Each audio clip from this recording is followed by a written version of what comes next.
حضرت عمر بن عاص رضی اللہ تعالیٰ عنہ سے روایت ہے، رسول اللہ صلی اللہ علیہ وسلم نے فرمایا، انسان کے دل کی ایک ایک شاخ ہر وادی میں ہوتی ہے، وہ دنیاوی مفاد کے لیے ہر راستے پر چلنے کے لیے تیار ہوتا ہے۔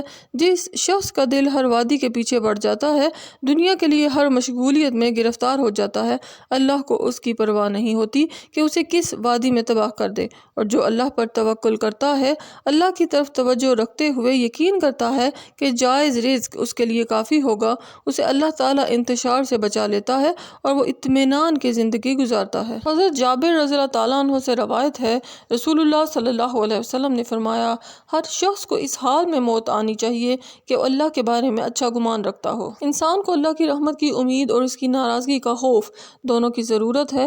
امید اسے نیکیوں کی رغبت دلاتی ہے اور خوف اسے گناہ سے باز رکھتا ہے۔ زندگی میں امید پر خوف کا غلبہ رہنا چاہیے، لیکن وفات کے وقت امید کا پہلو غالب ہونا چاہیے۔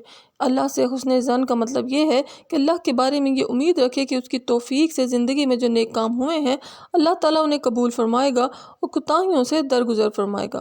امید کا یہ مطلب نہیں کہ زندگی میں اللہ کی نافرمانی کی عادت ہو اور نیکیوں کی طرف رغبت نہ ہو۔ جب نصیحت کی جائے تو کہتے اللہ بہت رحم کرنے والا ہے، یہ امید کا غلط تصور ہے۔